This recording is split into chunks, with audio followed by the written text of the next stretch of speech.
Bonjour et bienvenue dans cette nouvelle édition du JT de la rédaction de News Assurance Pro.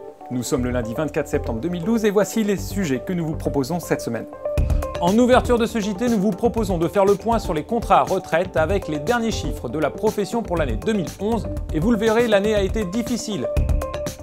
Nous irons ensuite à la rencontre d'AGEAS France qui se lance sur la prévoyance des particuliers et des TNS avec des objectifs affirmés. Enfin, nous reviendrons sur les journées du courtage pour un rapide bilan et avant un JT des réseaux exceptionnel dédié à l'événement ce mercredi. Peu à peu, les chiffres des différentes branches d'activité de l'assurance sortent. C'est au tour en effet des contrats à retraite qui ont vécu en 2011 une année difficile comme vous allez le constater dans ce sujet de Magali Vogel. L'assurance retraite a connu une année 2011 difficile. Selon une étude de la FFSA, le marché est en baisse de 5% par rapport à 2010, en générant 9,1 milliards d'euros. Les résultats sont inquiétants du côté des contrats de retraite d'entreprise, qui tiennent 53% du marché et qui ont vu leur cotisation diminuer de 13%, tombant à 4,8 milliards d'euros. Dans ce contexte morose, le segment des particuliers tire son épingle du jeu. Les primes progressent de 6% pour atteindre 4,3 milliards d'euros. Côté prestations, la situation est stable. Elles se sont élevées à 6,6 milliards d'euros comme en 2010. Une stabilité à mettre au crédit de l'assurance de particuliers, en hausse de 15% en 2011 et qui affiche une croissance moyenne de 13% depuis 2002. La semaine passée, AGEAS France présentait le lancement d'un produit de prévoyance dédié aux TNS et aux particuliers. La filiale française de l'assureur belge vise 5 à 10 millions d'euros de chiffre d'affaires par an à terme. Présentation de la démarche avec des propos recueillis, une fois encore, par Magali Vogel.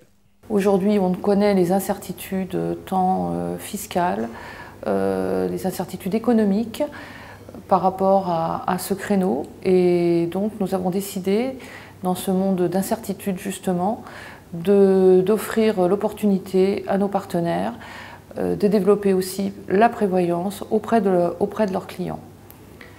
Pour cela, nous allons mettre dès la semaine prochaine, à l'occasion de notre salon Patrimonia, une gamme de prévoyance qui va être ciblée pour le client particulier ou chef d'entreprise de nos partenaires CGPI, à savoir le TNS et le chef d'entreprise.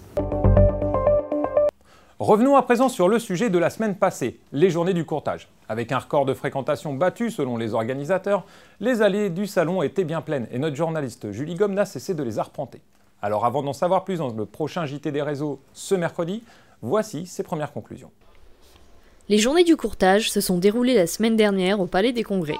Entre champagne et macarons, il était question dans les allées d'une mauvaise santé du secteur.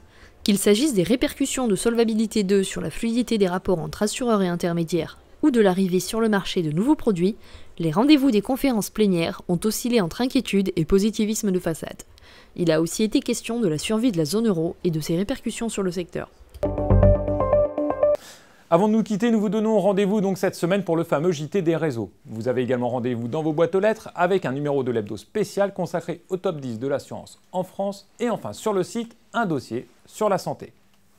Ce JT est maintenant terminé, je vous donne rendez-vous la semaine prochaine pour une nouvelle édition.